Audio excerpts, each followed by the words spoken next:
സുഹൃത്തുക്കളെ, സഹോദരി സഹോദരങ്ങളെ, ഏവർക്കും സ്നേഹവന്ദനം. ഇന്ന് ദിവസം ഏതാനും മണിക്കൂറുകൾക്ക് മുൻപ് തിരുവനന്തപുരം പാളയം ക്രൈസ്റ്റ് ചർച്ചിലെ അംഗങ്ങളായിരുന്ന ഡോക്ടർ വിനോദിനും അദ്ദേഹത്തിൻ്റെ ഭാര്യയായ സാറായിക്കും അനുഭവിക്കേണ്ടി വന്ന വേദനയും അപമാനവും അവരുടെ തന്നെ വാക്കുകളിൽ എ ടെമ്പിൾ ഓഫ് തോട്ട്സ് എന്ന സത്യമറിയാൻ താല്പര്യമുള്ള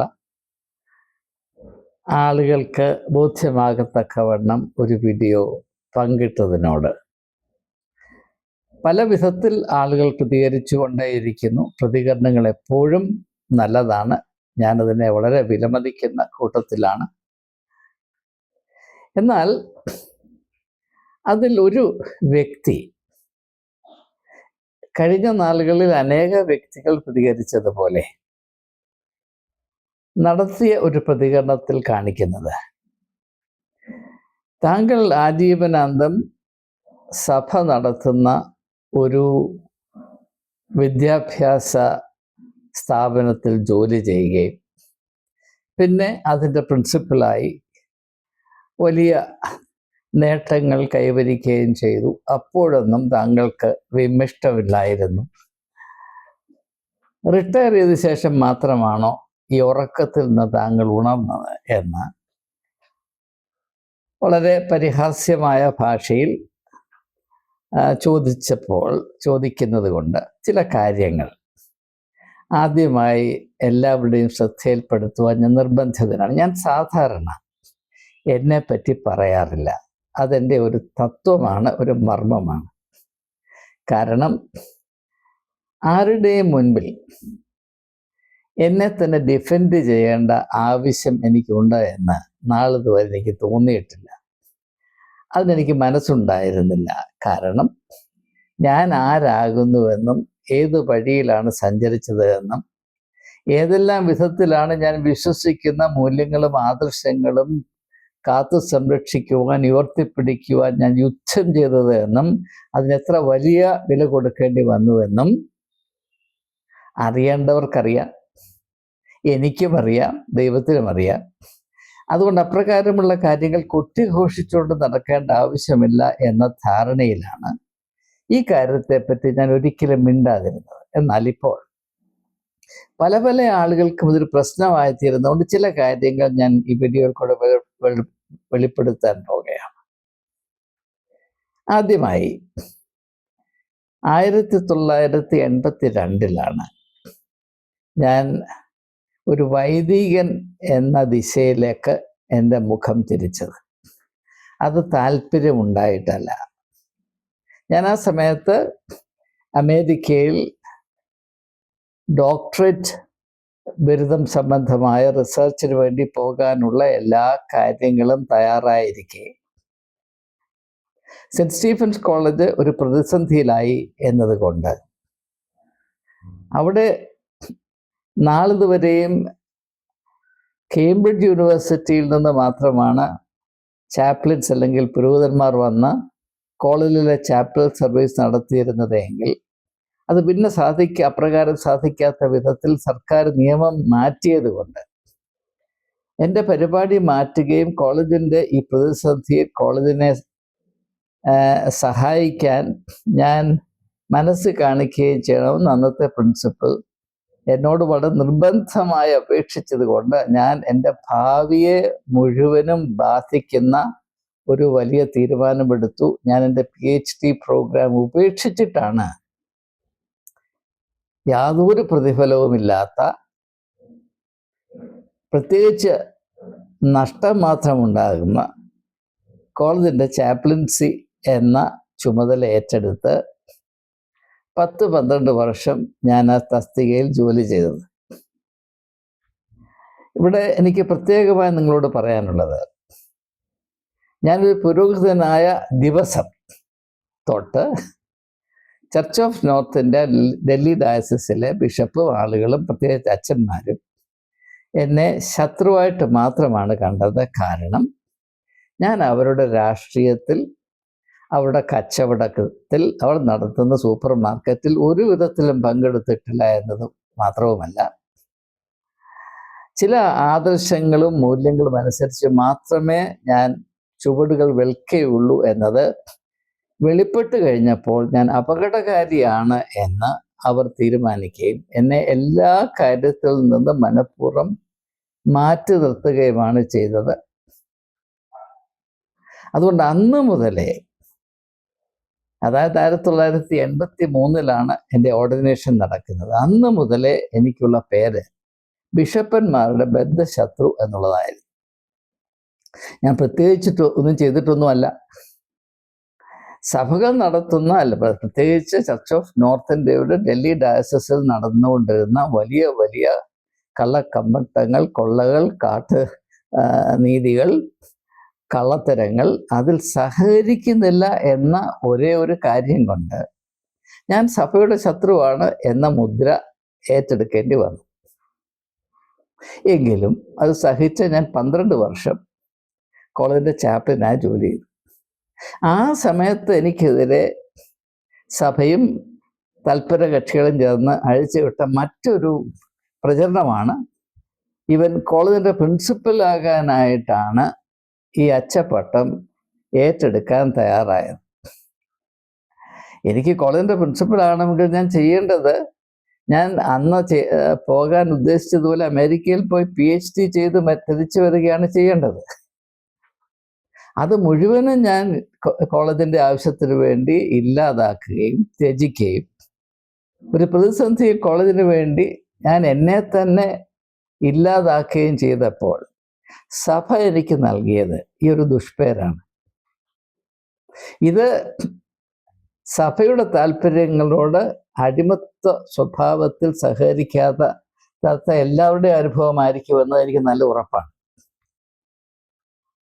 അങ്ങനെ സ്വാഭിമാനമുള്ള ആളുകളെ ഏതെല്ലാം വിധത്തിൽ തേജോവധം ചെയ്യാമോ അത് മുഴുവനും ചെയ്യാൻ യാതൊരു മടിയും കാണിക്കാത്ത ഒരു മൃഗീയ മനോഭാവവും സമീപനവുമാണ് സഭയിൽ നിന്നുണ്ടാകുന്നത് എന്ന ആ അനുഭവമുള്ളവർക്ക് മനസ്സിലാകും. അതിനുശേഷം ഞാൻ കോളേജിൻ്റെ സർവീസിൽ തുടർന്നു. ഞാൻ ഇംഗ്ലീഷ് ഡിപ്പാർട്ട്മെൻറ്റിൻ്റെ തലവനായി, ഹെഡായി. അപ്പോൾ അഡ്മിഷൻ കാര്യത്തിൽ വലിയ വലിയ അഴിമതി നടക്കുന്നുവെന്ന് വ്യക്തിപരമായി എനിക്ക് ബോധ്യപ്പെട്ടപ്പോൾ ഞാനത് ഡൽഹി ബിഷപ്പിൻ്റെ ശ്രദ്ധയിൽപ്പെടുത്തുകയും ഇത് കോളേജിൻ്റെ സ്വഭാവത്തെയും അതിൻ്റെ വിദ്യാഭ്യാസ മേഖലയിലുള്ള ഉന്നമനത്തിനെയും കാര്യമായി ബാധിക്കുമെന്നും അത് സഭയ്ക്ക് തന്നെ വലിയ നഷ്ടമായി തീരുമെന്നും അതുകൊണ്ട് ദയവായി ഇതിൽ ഇടപെടണമെന്നും പറഞ്ഞപ്പോൾ അദ്ദേഹം പറഞ്ഞു, ഇതൊന്നും എൻ്റെ ജോലിയല്ല, നിങ്ങൾ പോയി നിങ്ങളുടെ ജോലി നോക്ക് എന്ന് പറഞ്ഞ് കൈ ഒഴുകുകയാണ് ചെയ്തത്. ഞാൻ അങ്ങനെ കുറച്ച് 1-2 വർഷം കൂടെ സഹിച്ച ശേഷം ഞാൻ ഹെഡ് ഓഫ് ദി ഡിപ്പാർട്ട്മെന്റ് എന്ന പദവി രാജിവെക്കുകയാണ് ചെയ്തത്. കാരണം നിങ്ങളൊരു കോളേജിൽ ജോലി ചെയ്യുമ്പോഴറിയാം, അവിടെ നിങ്ങൾക്ക് പ്രത്യേകിച്ചൊന്നും ചെയ്യാൻ സാധ്യമല്ല. ആകെപ്പാടെ ചെയ്യാവുന്നത് ഈ അഴിമതിയിൽ സഹകരിക്കാതെ മാറി നിൽക്കുക എന്നത് മാത്രമാണ്. കോളേജിനകത്ത് നിന്നുകൊണ്ട് അതിനെതിരെ പൊതുജനങ്ങളുടെ ശ്രദ്ധ അർഹിക്കുന്ന വിധത്തിൽ കുരിശുവെപ്പ് നടത്താൻ സാധ്യമല്ല. അത് അനുഭവിച്ചിട്ടുള്ളവർക്കറിയാം. പക്ഷേ എല്ലാ സംഭവത്തിലും എല്ലാ ദിവസങ്ങളിലും പ്രിൻസിപ്പലിനോട് ഞാൻ സ്വകാര്യമായി ഈ കാര്യത്തിൽ എൻ്റെ എതിർപ്പ് രേഖപ്പെടുത്തിക്കൊണ്ടേയിരുന്നു. അതുകൊണ്ട് അദ്ദേഹവും എന്നെ വലിയ ശത്രുവായിട്ട് തന്നെയാണ് കണ്ടത്. കഴിയുന്നത്രയും എന്നെ ദ്രോഹിച്ചിട്ടുണ്ട്. പ്രത്യേകിച്ച് എൻ്റെ കൂടെ ജോലി ചെയ്യുന്ന അധ്യാപകരുടെ മുമ്പിൽ എന്നെ വലിയ തോതിൽ അപമാനിച്ചിട്ടുണ്ട്. ഏതെല്ലാം വിധത്തിൽ എനിക്ക് ഓപ്പർച്യൂണിറ്റീസ് നിരാകരിക്കാമോ അതെല്ലാം ചെയ്തിട്ടുണ്ട്.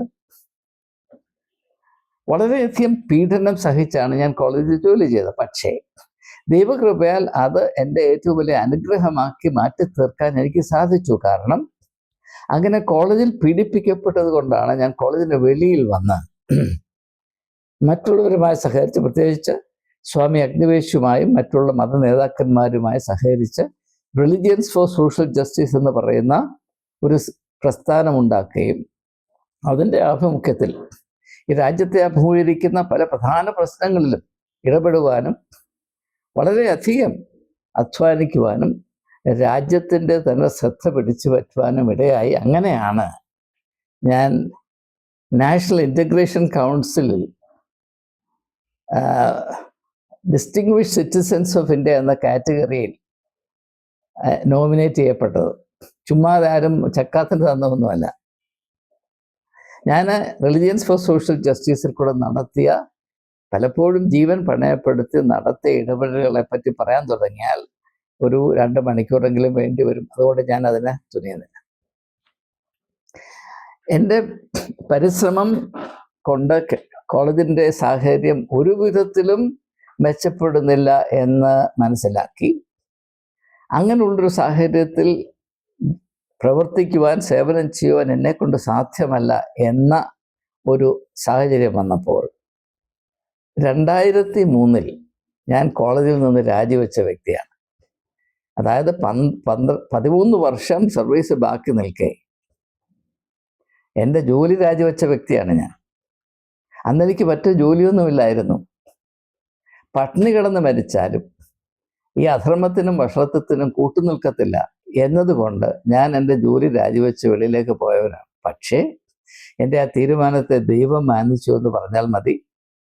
അങ്ങനെ രാജിവെച്ച് ഏതാണ്ട് 10 ദിവസം കഴിഞ്ഞപ്പോൾ ഒരു വിധത്തിലും പ്രതീക്ഷിക്കാത്ത വിധത്തിൽ ഡൽഹിയിലെ ചീഫ് മിനിസ്റ്റർ വ്യക്തിപരമായി എന്നെ വിളിക്കുകയും അവരന്ന് സ്ഥാപിക്കാൻ ഉദ്ദേശിച്ചിരുന്ന മൈനോറിറ്റീസ് കമ്മീഷൻ്റെ ബില്ല് എഴുതി ഉണ്ടാക്കാൻ ഒരു ചെറിയ പ്രൊവിഷണൽ കമ്മീഷനെ അപ്പോയിൻറ്റ് ചെയ്തപ്പോൾ അതിൽ എന്നെ ഉൾപ്പെടുത്തുകയും ചെയ്തു.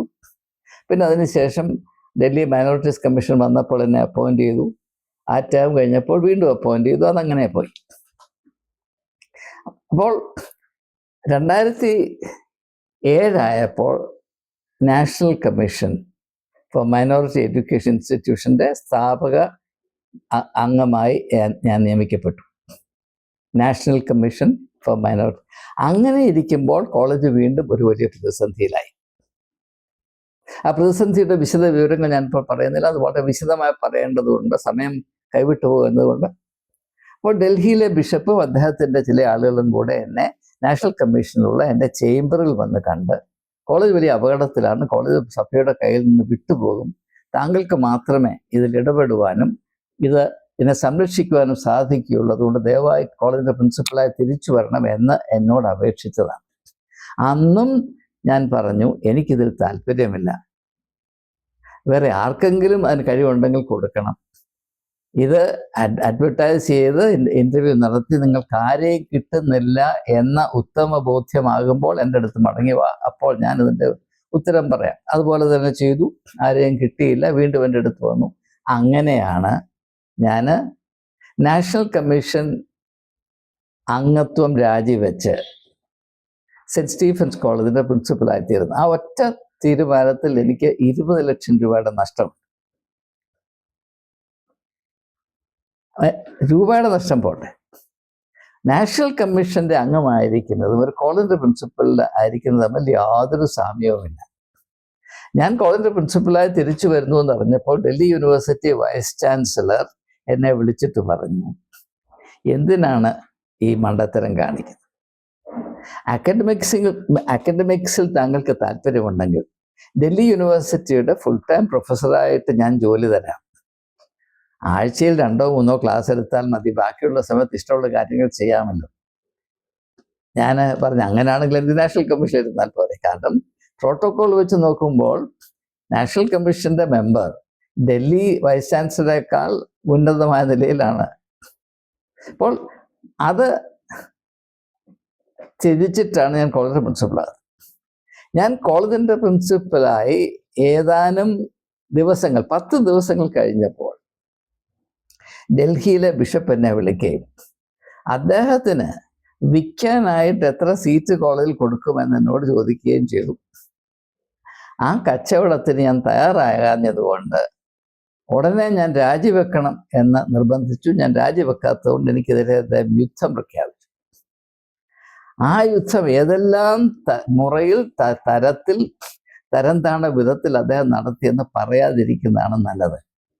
എനിക്കെതിരെ 3 ലൈംഗിക പീഡന കേസ് പോലും ഉണ്ടാക്കാൻ അദ്ദേഹം ശ്രമിച്ചു, കോളേജിൽ ജോലി ചെയ്യുന്ന സ്ത്രീകളെ കയ്യിലെടുത്തുകൊണ്ട്.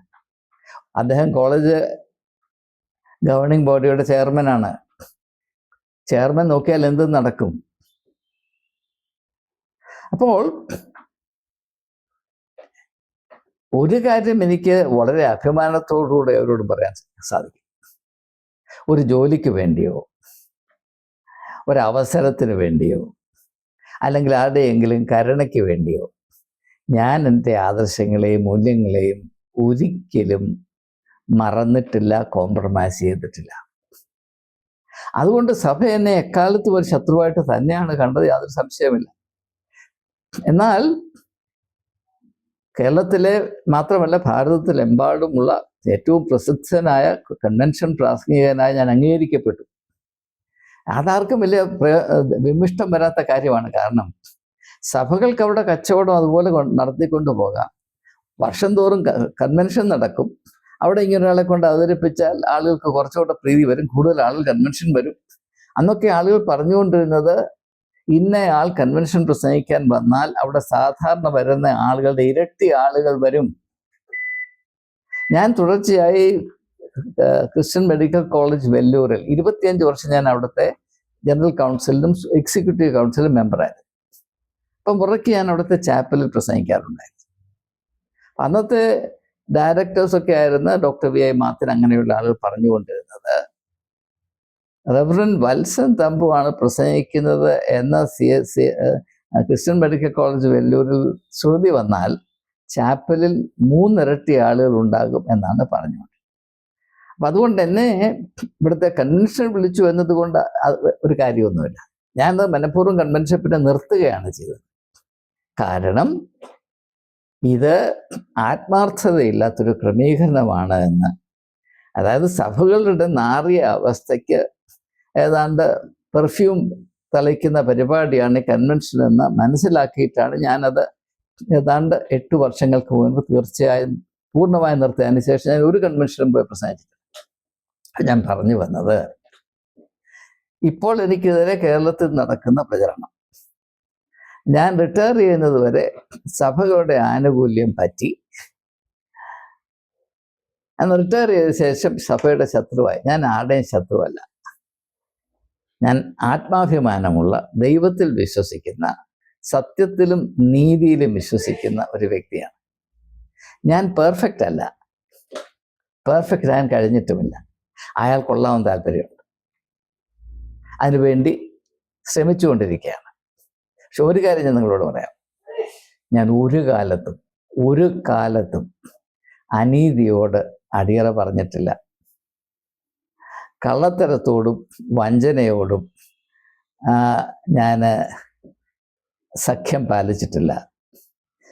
ചെറുക്കേണ്ടതിനെ എക്കാലത്തും ചെറുത്തിട്ടുണ്ട്. തടയിടേണ്ടതിന് എക്കാലത്തും 2 ചിന്തിക്കാതെ തടയിട്ടിട്ടുണ്ട്.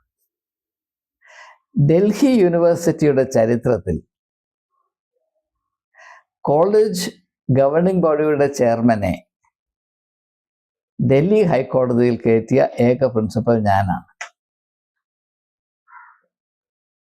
ഡൽഹി ബിഷപ്പായ സെന്റ് സ്റ്റീഫൻസ് കോളേജിന്റെ ഗവർണിംഗ് ബോഡി ചെയർമാനായ ബിഷപ്പ് സുനിൽ കുമാർ സിംഗിനെ ഡൽഹി ഹൈക്കോടതിയിൽ ഞാൻ കയറ്റി. ഞാൻ പ്രിൻസിപ്പൽ ആയിരിക്കുമ്പോൾ അങ്ങനെ ആരെയും പേടിച്ച് ഞാൻ എങ്ങും നിന്നിട്ടില്ല. ഞാൻ അതിന് മുൻപ്, അനേക വർഷങ്ങൾക്ക് മുൻപ്, തെഹൽക്ക എന്ന് പറയുന്ന പത്രത്തിൽ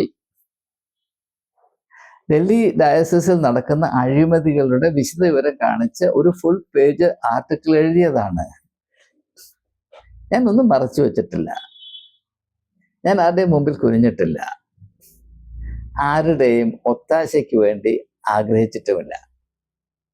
എനിക്ക് 22 വയസ്സുള്ളപ്പോൾ, ഞാനന്ന് സെന്റ് സ്റ്റീഫൻസ് കോളേജിന്റെ ഇംഗ്ലീഷ് ഡിപ്പാർട്ട്മെന്റിന്റെ അംഗമായി അധ്യാപകനായി ജോലി ആരംഭിച്ചപ്പോൾ കാനഡയിൽ ഒരു യൂത്ത് കോൺഫറൻസിന്റെ ഇന്ത്യൻ പ്രതിനിധിയായി പോകാൻ സെലക്ഷൻ കിട്ടി. 22 വയസ്സുള്ളപ്പോൾ. അപ്പോൾ അതിന് ഡൽഹി ബിഷപ്പിന്റെ ഒരു സർട്ടിഫിക്കേഷൻ വേണം, ഞാൻ ഡൽഹി ഡയസസിലെ അംഗമാണ് എന്നൊരു പത്രിക വേണം, ഒരു ടെസ്റ്റിമോണിയൽ വേണം. ഞാൻ അത് കിട്ടാനായി അദ്ദേഹത്തിൻ്റെ ഓഫീസിൽ പലതവണ പോയി, കാണാൻ പറ്റിയില്ല. മറ്റൊന്നുമല്ല, ഒരു തെക്കേ ഇന്ത്യൻ വന്ന് വടക്കേ ഇന്ത്യയിൽ ശോഭിക്കേണ്ട എന്നൊരു പരിഗണനയാണ് പ്രധാനമായിട്ടും. ഞാനതൊക്കെ ഉപേക്ഷിച്ചു, എനിക്കകത്ത് വലിയ കാര്യമൊന്നുമില്ല. പക്ഷേ അതിനുശേഷം എൻ്റെ കണ്ണു തുറന്നു, എനിക്ക് മനസ്സിലായി ഈ വഴിയെ പോയാൽ യാതൊരു ലക്ഷ്യവുമില്ല. എൻ്റെ വ്യക്തിത്വത്തെ നാനാമുഖമായി വികസിപ്പിച്ചെങ്കിൽ മാത്രമേ എനിക്ക് ഭാവി ഉണ്ടാകുകയുള്ളൂ എന്ന് ഞാൻ തിരിച്ചറിഞ്ഞു. അങ്ങനെയാണ് വളരാൻ തുടങ്ങിയത്, നാനാമുഖമായി വളരുവാൻ തുടങ്ങിയത്. അതിനുശേഷം എന്തെല്ലാം രാജ്യങ്ങളിൽ പോയി, എന്തെല്ലാം 100 കണക്കിന് കോൺഫറൻസുകളിൽ ഞാൻ പങ്കെടുത്തിട്ടുണ്ട്. അത് ആരുടെ ഔദാര്യം കൊണ്ടല്ല, കഴിവ് കൊണ്ടാണ്. എനിക്ക് അഭിമാനത്തോടെ പറയാൻ കഴിയും. അപ്പം അതുകൊണ്ട് ദയവായി മനസ്സിലാക്കുക, റിട്ടയർ ചെയ്ത ശേഷമല്ല, ഞാൻ റിട്ടയർ ചെയ്യുന്നതിന് മുൻപാണ് ഇതിനേക്കാൾ കൂടുതൽ ശക്തമായ നിലപാടെടുത്തിട്ടുള്ളത്. ഞാനിപ്പോഴൊന്നും ചെയ്യുന്നില്ല. ഞാനിപ്പോൾ ആകെപ്പാടെ ചെയ്യുന്നത് ചില കാര്യങ്ങൾ നിങ്ങൾ ശ്രദ്ധയിൽപ്പെടുത്തുന്നു. ഞാൻ പറയുന്ന ഏതെങ്കിലും കാര്യത്തിൽ വസ്തുതാപരമായ തെറ്റുകൾ ഉണ്ടെങ്കിൽ ദയവായി ചൂണ്ടിക്കാണിക്കുക. ഞാനിപ്പോൾ ടെമ്പിൾ ഓഫ് തോട്ട് എന്ന് പറയുന്ന ഈ യൂട്യൂബ് സംഗമത്തിൽ കൂടെ 2700-ൽ പരം വീഡിയോകൾ ചെയ്തിട്ടുണ്ട്.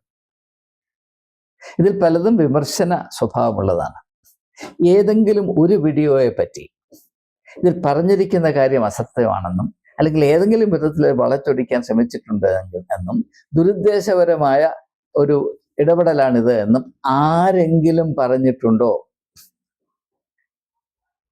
അടിസ്ഥാനം വെച്ചുകൊണ്ട് ഇന്ന അടിസ്ഥാനത്തിൽ പറയുകയാണ് ഈ തെറ്റാണ് അല്ലെങ്കിൽ ദുരുദ്ദേശപരമായ നടത്തുന്ന പ്രസ്താവനയാണ്. ഇന്ന് വരെ ആരും ഇത് പറഞ്ഞിട്ടില്ല. ആകെപ്പാടെ പറയുന്നത്, ചിലർ പറയും ഇവന് കിറുക്കാണ് എന്ന് പറയും, ചിലർ പറയും കിഴവനാണ്, മിണ്ടാതെവിടെങ്കിലും ഇരുന്ന് കൊണ്ട്, ചിലർ ഇപ്രകാരം പറയും സർവീസ് ഉള്ള കാലത്തൊക്കെയും സഭയുടെ ആനുകൂല്യം അനുഭവിച്ചവൻ ഇപ്പോഴെന്തിനാ ഇങ്ങനെ കിടന്ന് കുരയ്ക്കുന്നത്. എൻ്റെ പ്രിയപ്പെട്ട സഹോദരങ്ങളെ, നിങ്ങൾ വിശ്വസിച്ചാലും ഇല്ലെങ്കിലും സഭയോടുള്ള ബന്ധത്തിൽ എനിക്ക് സംഭവിച്ചത് മുഴുവനും ഭീമമായ നഷ്ടവും അപമാനവുമാണ്, മരണതുല്യമായ വേദനയാണ്. വാസ്തവത്തിൽ അങ്ങനെയുള്ള അനുഭവങ്ങളിൽ കൂടെ കടന്നു പോകുവാൻ ദൈവം ഇടയാക്കിയത് എൻ്റെ കണ്ണ് തുറക്കാനാണ് എന്ന് ഞാൻ ആത്മാർത്ഥമായി വിശ്വസിക്കുന്നു. കാരണം ഈ കാലഘട്ടത്തിൽ മനുഷ്യരെ ബോധവൽക്കരിക്കുക എന്ന ദൗത്യമാണ് ദൈവം എന്നെ ഏൽപ്പിച്ചിരിക്കുന്നത്. അത് ഞാൻ നിർവഹിച്ചുകൊണ്ടേയിരിക്കുന്നു, അന്ത്യം വരെ നിർവഹിക്കാൻ താല്പര്യപ്പെടുന്നു. അതുകൊണ്ട് ദയവായി സത്യം തിരിച്ചറിയുവാൻ താല്പര്യമുള്ളവർ, നട്ടലുള്ളവർ ശ്രദ്ധിക്കുക. ഈ പറയുന്ന കാര്യങ്ങൾ അടിസ്ഥാനരഹിതമാണ്. ഞാൻ റിട്ടയർ ചെയ്യുന്നത് വരെ സഭയുടെ വിടുവേല ചെയ്തു, അതിനുശേഷം സഭയ്ക്കെതിരെ കോടാലി ഉയർത്തുന്നു. അങ്ങനെയല്ല. ഞാൻ സഭയുടെ എല്ലാം ഉപേക്ഷിച്ചു പോയവനാണ്, കോളേജിലെ ജോലി ഉപേക്ഷിച്ചു പോയവനാണ്, നാഷണൽ ലെവലിൽ അങ്ങേ അറ്റത്ത് എത്തിയവനാണ്. എനിക്ക് ആരുടെയും ഔദാര്യം ഒരു കാലത്തും വേണ്ടായിരുന്നു. സെൻറ്റ് സ്റ്റീഫൻസ് കോളേജിൽ പ്രിൻസിപ്പലാകുക എന്നത് എന്നെ സംബന്ധിച്ചുള്ള ഒരു നേട്ടവുമായിരുന്നില്ല. എനിക്ക് 33 വയസ്സുള്ളപ്പോൾ എന്നെ വിളിച്ചിട്ട്, കോളേജിൻ്റെ സുപ്രീം കൗൺസിൽ എന്നെ വിളിച്ചിട്ട്, അന്നത്തെ പ്രിൻസിപ്പൽ റിട്ടയർ ചെയ്യുകയാണ്, അദ്ദേഹത്തിൻ്റെ സ്ട്രോങ് റെക്കമെൻഡേഷൻ കോളേജിൻ്റെ പ്രിൻസിപ്പലാകാൻ നിങ്ങളെക്കാൾ യോഗ്യതയുള്ളവർ, കഴിവുള്ളവർ ആരുമില്ല, അതുകൊണ്ട് നിങ്ങൾ അടുത്ത പ്രിൻസിപ്പലാകണമെന്ന് എന്നോട് പറഞ്ഞതാണ്. നിങ്ങൾക്ക് കഴിയുമെങ്കിൽ എൻ്റെ ഒരു പുസ്തകം, എൻ്റെ ഓർമ്മക്കുറിപ്പ് ഓൺ എ സ്റ്റോമി കോഴ്സ് എന്ന പുസ്തകം വായിക്കുക. അത് Amazon.in കിട്ടും. സത്യം അറിയാൻ താല്പര്യമുള്ളവർ. എനിക്ക് അന്ന് കോളേജിൻ്റെ പ്രിൻസിപ്പലാകാമായിരുന്നു. ഞാൻ ആ സാധ്യത നിരാകരിക്കുകയാണ് ചെയ്തത്. കാരണം എനിക്കിത് താല്പര്യമില്ലായിരുന്നു. ഞാൻ അധ്യാപകനാകാനായി ഇറങ്ങിയവനാണ്. അഡ്മിനിസ്ട്രേഷൻ എനിക്ക് താല്പര്യമില്ലായിരുന്നു. ഞാൻ അഡ്മിനിസ്ട്രേഷന് വേണ്ടി ജനിച്ചവനെ അല്ല. ഞാൻ ഇന്നും ഒരു അധ്യാപകനാണ്. എൻ്റെ ഇപ്പോഴത്തെ ഏറ്റവും സന്തോഷമേറിയ അനുഭവം എൻ്റെ പിഞ്ച് കൊച്ചുമക്കളെ ചില കാര്യങ്ങൾ പഠിപ്പിക്കാൻ എനിക്ക് സാധിക്കുന്നു എന്നതാണ്. അതിനപ്പുറം എനിക്ക് ആഹ്ലാദം നൽകുന്ന ഒരു കാര്യവുമില്ല. ഞാൻ ഈ യൂട്യൂബ് സംഗമം നടത്തുന്നത് തന്നെ ഒരു അധ്യാപകൻ എന്ന നിലയിൽ മാത്രമാണ്. ഞാൻ ഒരു ജേർണലിസ്റ്റ് അല്ല, ഞാനൊരു യൂട്യൂബറാണ്. അതുകൊണ്ട് ദയവായി അസത്യം ആവർത്തിച്ചാൽ മാത്രമേ സായുജ്യമടയാൻ കഴിയുകയുള്ളൂ എന്ന് വിശ്വസിക്കുന്ന ആളെ മാറ്റി നിർത്തി ബാക്കിയുള്ളവരോട് ഞാൻ പറയാം, ദയവായി നിങ്ങൾ തിരിച്ചറിയുക, എന്നെപ്പറ്റി നടത്തിക്കൊണ്ടിരിക്കുന്ന കുപ്രചരണം തികച്ചും അടിസ്ഥാനരഹിതമാണ്. ഈ ക്രൈസ്റ്റ് ചർച്ച് പാളയത്തെ പറ്റി ഒരു കാര്യം ഞാൻ മിസസ് സേറ ജോർജും ഡോക്ടർ വിനോദും ഈ കാര്യം എൻ്റെ ശ്രദ്ധയിൽപ്പെടുത്തിയപ്പോൾ എൻ്റെ മനസ്സ് നന്നേ നൊന്തു. കാരണം ഞാനും ഒരു കാലത്ത് ക്രൈസ്റ്റ് ചർച്ച് പാളയത്തിൻ്റെ അംഗമായിരുന്നു. അപമാനം സഹിക്കാൻ വയ്യാതെ നിശബ്ദനായി ഞാൻ അവിടെ ഇറങ്ങിപ്പോയതാണ്. ഞാനെപ്പറ്റി ഞാൻ ആരോടും ഒരു പരാതിയും പറഞ്ഞിട്ടില്ലല്ലോ. എന്നാൽ ആത്മാഭിമാനമുള്ളവർക്ക് മനസ്സ് ഒന്ന് ശാന്തമാക്കി ഇരുന്ന് ആരാധിക്കാൻ കൊള്ളാത്തൊരിടമായി ആ സഭ എനിക്ക് അനുഭവപ്പെട്ടപ്പോഴാണ് നിശബ്ദനായി ഞാൻ അവിടെ നിന്ന് വിട്ടുപോയത്. ഞാൻ ആരോടും ഒരു വാദത്തിനും പോയില്ല, ഒരു വിധത്തിലുള്ള പ്രതിഷേധം അറിയിക്കുകയും ചെയ്തില്ല. ഒരക്ഷരം മിണ്ടാതെ ഞാൻ അവിടെ നിന്ന് ഇറങ്ങിപ്പോരുകയാണ്. അതുപോലെ ഒരു അനുഭവം മറ്റൊരാൾക്ക് വന്നപ്പോൾ എനിക്കന്നുണ്ടായതിനേക്കാൾ കൂടുതൽ വേദന ഇതിനെപ്പറ്റി ഞാൻ അനുഭവിച്ചു. ഇത് അനേകർക്ക് സംഭവിച്ചുകൊണ്ടേയിരിക്കുന്നു. ഇതിനകത്ത് ഞെട്ടിപ്പിക്കുന്ന ചില ക്രയവിക്രയങ്ങളുണ്ട് എന്ന ബോധ്യത്തിലാണ് ഞാനിത് കൈകാര്യം ചെയ്യാമെന്ന് തീരുമാനിച്ചത്. അതിൽ സഹകരിച്ച സേറയോടും വിനോദിനോടുമുള്ള എൻ്റെ നന്ദി ഞാൻ അറിയിക്കാം. എന്നാൽ ഇവിടെ പ്രത്യേകമായി എനിക്ക് പറയാനുള്ളത്, ഈ വീഡിയോ ഷൂട്ട് ചെയ്തിട്ട് 5 ദിവസം കഴിഞ്ഞു. ഇതിനിടെ ഞാൻ 3 തവണ ക്രൈസ്റ്റ് ചർച്ച് പാളയത്തിൻ്റെ വികർ ഇൻ ചാർജ്, അതിന് ചുമതലയുള്ള അച്ഛനെ ബന്ധപ്പെടാൻ ശ്രമിച്ചു. ഞാൻ അദ്ദേഹത്തിന് 3 ഇമെയിൽ അയച്ചു. ദയവായി പ്രതികരിക്കുക, താങ്കളുടെ മൊബൈൽ നമ്പർ എനിക്ക് തരിക. അദ്ദേഹം പ്രതികരിച്ചില്ല, മൊബൈൽ നമ്പർ തന്നില്ല. അവസാനമായിട്ട് ഞാൻ വീണ്ടും എഴുതി, ഇന്ന കാര്യത്തിനാണ്, ദയവായി നിങ്ങളുടെ ഭാഗം കേൾക്കാൻ എനിക്ക് താല്പര്യമുണ്ട്. അദ്ദേഹം പ്രതികരിച്ചില്ല. കാരണം അങ്ങനെയുള്ളവർ അങ്ങ് സ്വർഗത്തിലിരിക്കുന്നവരാണ്. അവർക്ക് സാധാരണ ആളുകളുമായി എന്തെങ്കിലും സംസാരിക്കുന്നത് പോലും നാണക്കേടാണ്. വലിയ വലിയ ചക്രവർത്തിമാരെ പോലെ ഇരുന്ന് വാഴുന്ന ആളുകൾ സാധാരണ ആളുകളെ എങ്ങനെയാണ് ഗൗരവിക്കുന്നത്? അദ്ദേഹം പ്രതികരിച്ചില്ല. ഇതാണ് യാഥാർത്ഥ്യം. ഒരു സാധാരണ വിശ്വാസിയുടെ മനസ്സ് പൊടിഞ്ഞാൽ അതിനോട് പ്രതികരിക്കേണ്ട കടമ ഒരു പുരോഹിതനില്ല. അവൻ ചക്രവർത്തിയായ ബിഷപ്പിൻ്റെ അധികാരത്തിൻ്റെ കീഴിൽ അർമാദിച്ച് മറ്റുള്ളവരുടെ മേൽ കുതിര കയറി നടക്കേണ്ടവനാണ് എന്ന ഒരവസ്ഥയാണ് ഇപ്പോൾ നിലവിലിരിക്കുന്നത്. നിങ്ങൾ മനസ്സിലാക്കണം, നിങ്ങൾ അടിമകളായി ജീവിച്ചിട്ട് എന്ത് നേടാനാണ്? ഭീരുത്വം കൊണ്ട് നിങ്ങൾ എന്ത് നേടാനാണ്? സ്വർഗത്തിലോട്ട് പാസ്പോർട്ട് കിട്ടുമെന്നാണോ? എന്താണ് ഈ പറയുന്നത്? കർത്താവായ യേശുക്രിസ്തു നിങ്ങളെ അടിമത്വത്തിൽ നിന്ന് വിടുവിക്കാനാണ് വന്നതെന്ന് അവൻ തന്നെ പറഞ്ഞിട്ടില്ലേ? പൗലോസ് അപ്പോസ്തലൻ നിങ്ങളോട് പറഞ്ഞില്ലേ ഗലാത്യ ലേഖനത്തിൻ്റെ 5-ാം അധ്യായത്തിൻ്റെ 1-ാം വാക്യം, സ്വാതന്ത്ര്യത്തിലേക്കല്ലോ ക്രിസ്തു നിങ്ങളെ വിളിച്ചിരിക്കുന്നത്, ഇനിമേൽ അടിമത്വത്തിൻ്റെ നുകത്തിൻ്റെ കീഴിൽ നിങ്ങൾ ആയിപ്പോകരുത്. ഒരപേക്ഷ പോലെ പറയുകയല്ലേ? നിങ്ങൾ കേൾക്കുന്നുണ്ടോ? അങ്ങനെ അടിമത്വത്തിൻ്റെ നുകം കഴുത്തിലിരുന്നെങ്കിൽ മാത്രമേ തലനേരെ നിൽക്കത്തുള്ളൂ എന്നുള്ളവരാണ് പറയുന്നത്. താങ്കൾ ഇന്ന് വരെ സഭയുടെ ചോറുണ്ടിട്ട് ഇപ്പോൾ സഭയ്ക്കെതിരെ ചൂലും കൊണ്ടിറങ്ങിയിരിക്കുന്നു എന്ന് പറയുമ്പോൾ അതിൽ സത്യത്തിൻ്റെ കണികയില്ല എന്ന് സൂചിപ്പിച്ചുകൊണ്ട് വാക്കുകൾ ഉപസംഹരിക്കുന്നു. ഏവർക്കും നമസ്കാരം. ഒരു കാര്യം ഞാൻ സൂചിപ്പിക്കട്ടെ, ഇങ്ങനെ അനേകം ആളുകൾ സഭയോടുള്ള ബന്ധത്തിൽ വളരെയധികം അപമാനം സഹിച്ചും വിമിഷ്ടവും സഹിച്ചും വീർപ്പുമുട്ടിയുമൊക്കെയാണ് കഴിയുന്നത്. അവർക്ക് അവരുടെ അനുഭവങ്ങൾ പങ്കിടുവാൻ വേദികളില്ല. അതുകൊണ്ട് ആർക്കെങ്കിലും അവരുടെ അനുഭവങ്ങൾ അവരെ സ്നേഹിക്കുന്ന, അവരെ കരുതുന്ന ആളുകളോട് പങ്കിടണമെങ്കിൽ ടെമ്പിൾ ഓഫ് തോട്ട്സ് എന്ന് പറയുന്ന ഈ യൂട്യൂബ് സംഗമം അവർക്ക് വേണ്ടിയുള്ളതാണ്. നിങ്ങൾക്ക് പ്രതികരിക്കാൻ ഇതൊരു വേദി ആയിരിക്കും.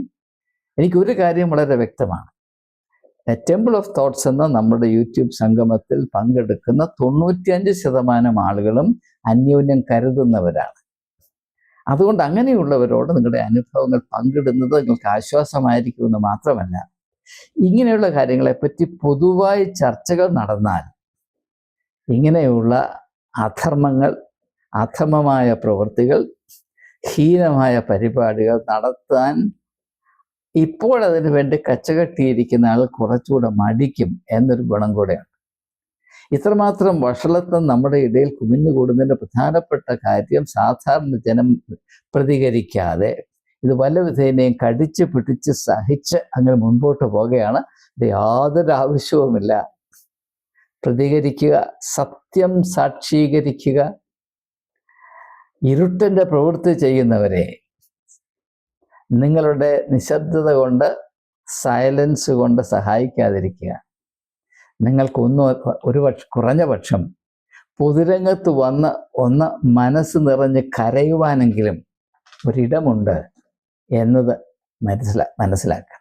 അങ്ങനെ ഉള്ള ഒരു സംരംഭത്തിൻ്റെ ആരംഭമായിട്ടാണ് ഈ നല്ല കുടുംബത്തിൻ്റെ, അതായത് ക്രൈസ്റ്റ് ചർച്ച് പാളയത്തിൽ നിന്ന് ഇപ്പോൾ വിട്ട് ആത്മീയമായ സ്വാതന്ത്ര്യത്തിലേക്ക് പ്രവേശിക്കാൻ സധൈര്യം തീരുമാനമെടുത്ത ഡോക്ടർ വിനോദും സെറായും കുടുംബത്തിൻ്റെ സാക്ഷ്യം. അത് നിങ്ങൾക്ക് ഏവർക്കും കൂടുതൽ ആത്മധൈര്യം പകരട്ടെ എന്നൊരിക്കൽ കൂടെ ആശംസിച്ചുകൊണ്ട് വാക്കുകൾ ഉപസംഹരിക്കുന്നു. നമസ്കാരം.